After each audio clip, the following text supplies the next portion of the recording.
Live, love, design. It's your time. With me, Kathy Jack Copeland. It's as easy as 1, 2, 3, 4. Draw, refine, stitch, repeat. That's my mantra for creating meaningful textile and fibre art. Welcome to Live, Love, Design. My name's Kathy Jack Copeland, and I'll be sharing my tips and tricks learnt from over 20 years' experience as an Australian textile artist, creating and designing my own machine embroidered artworks. Let me show you the processes I use to design. Adapt them to suit you and give it a go. Live, love, design. It's your time. What is design exactly, especially in relation to textile art? It's really important to have an understanding of what the components of design are, so eventually, with a lot of help from you, these components will come together to make up the whole, which will be your finished textile design. You need a structure to help support those components, and that structure refers to the elements and principles of design. The elements are the heavy lifters, but are well supported by the principles. Where they overlap is your composition, incorporating both these elements into your finished design. We'll begin working through these in future episodes. But in this episode, my focus is on understanding what design actually is. And that's a totally different language, the language of design. So let's jump straight into the amazing world behind our actual designs to understand just what design is really all about. Design needs an intention or an aim, idea or desire to create, a raison d'etre or a reason for being. And that has to come from you. Your outcomes could be functional, decorative, dimensional, flat, symbolic, abstract, traditional or contemporary. It can be large or small, colourful or muted, narrative or pattern-based. It doesn't matter. It's that need or desire to create that's important. And that desire is an expression of your unique visual language. And we all have one, using the tools of design to convey self-expression, meaning, express an idea, an emotion or belief, and to gain the interest of your audience, if you have one. So regardless of whether your designs are for you or your family, or you are or wish to become a dedicated textile artist, it's our journeys through life that should offer the experiences and ideas for content upon which we can draw and relate to differently and express differently through the art we create. So use those life experiences, memories, emotions, passions, and even interests in your designs. And that's what will make your work unique. So now we begin to add to this language of design as I go through each one more fully. And if you want to become a textile and fibre artist, it's important to become fluent working with this language. And they are concept, content, process, visual language, and your unique style. Any design begins with a concept which simply refers to your initial idea.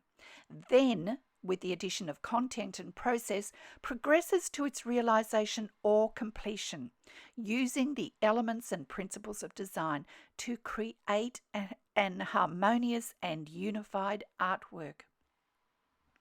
And concept should always include how the design will be used, how it's going to be displayed and cleaned if applicable, as these may impact on your design through the materials and techniques used or even the size requirements you can work with. So just keep in mind as you progress through the design process, researching your topic, you may well find your concept or idea changes, and that's quite normal. One idea often leads to another, or is just something you want to revisit in another design. So don't worry, just plow on. Content simply refers to what you actually use to express your idea and to inform your concept further. Research, for instance, using books, the internet, or Pinterest, which is a great place for inspiration, along with drawings and sketches, ideas from other art genres or artists. And remember to look outside the area of textiles, as many design ideas are interrelatable. Ideas for an interesting use of colour, any text you might want to include. And text can be a powerful inclusion if it works within your design, leading right down to ideas for technique and materials. Inspiration can come from anywhere, and that's the beauty of design. Some people use a mood or vision board as part of this process, which is a great idea.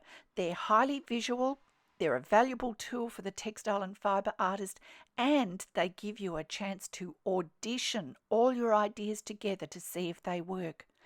If they don't, then they're easily changed. I'll do an episode on mood and vision boards shortly.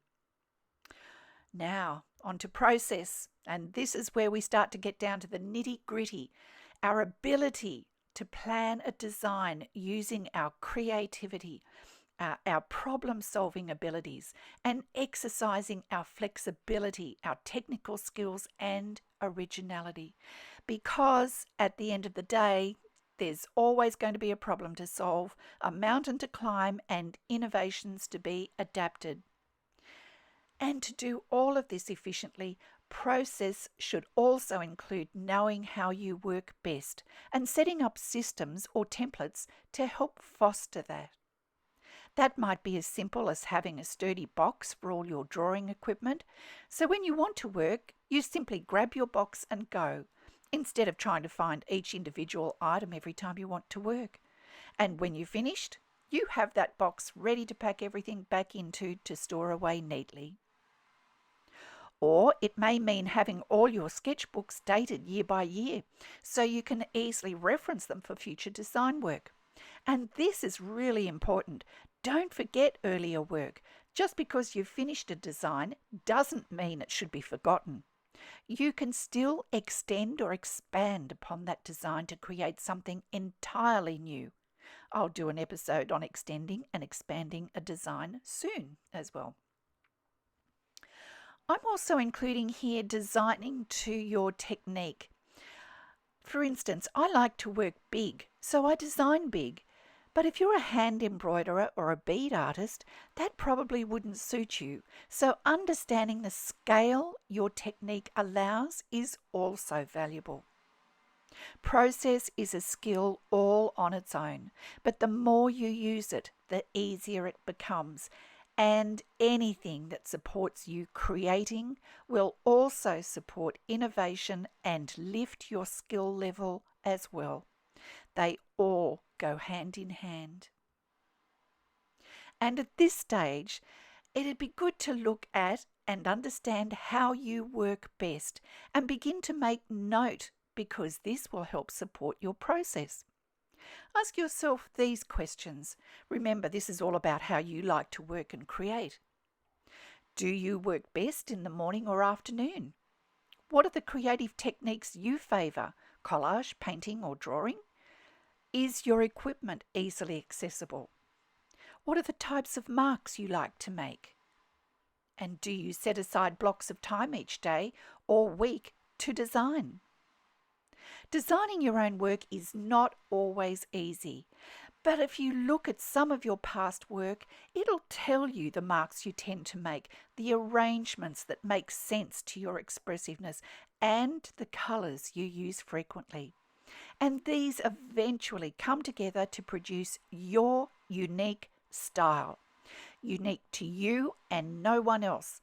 And the more you work, the more you produce, the more recognizable your style becomes, not only to you, but to your audience as well.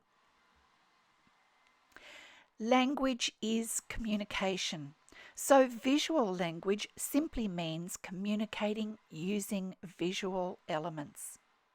And this communication is so important because you want your viewers or your audience to be able to comprehend what you're trying to convey easily through their perception of the visual signs you use. In medieval times, most people were illiterate, so the church, royalty, and noblemen used a visual language to promote their messages through glorious embroidery or illuminated manuscripts. Messages such as wealth, power, politics, and the Christian ethos. The early Vikings had no written language, but produced some of the world's most beautiful and delicate design work. Banners and emblems were another use of visual signs, worked on clothing, armour, and shields, easily identified by friend or foe. Now, a basic outline for the design process. It could look something like this. Concept, raison d'etre, or reason for being. Research, drawing, collage, painting, materials and technique, taking into consideration use, display, and cleaning. Sampling, finishing, additional requirements for display or hanging, which could include stands, plinths, or a specialised hanging system. Now remember, this is just an outline. It's not set in concrete just yet, and it's quite normal. As you progress through the design process, your idea may change, and that's completely fine. That's the beauty of process. You find the best way to reach your goals, or your goals change. So don't expect this to be a straight line. Rather, expect to meander, go down a number of rabbit holes, and even change your concept completely. Just follow your heart and remember to keep note of all those good ideas and come back to them for your next design and the next one after that. In other words, don't stop. The main point I want you to take away from here is to simply begin. Make a start. Learn the processes that suit you and supports you to achieve the outcomes you're looking for. If something isn't working for you, begin again. Who's going to know? So my suggestion is to make your own design resource. You don't have to go out and buy anything special. Rather, use the following, most of which you probably already have at home. A sketchbook or journal in a size to suit you. Black felt tip pen, tracing paper, HB pencils and ruler, rubber and a sharpener, coloured markers, glue, scissors, sticky tape. Initially, keep it simple and use what you have, and once you begin to understand your preferences, you can then go out and buy what suits you and your style. Make notes from today's episode in your sketchbook, because knowing and understanding these concepts is not only essential to what constitutes design, but it's also a valuable tool to help you speak about your work with confidence, something that's not always easy to do.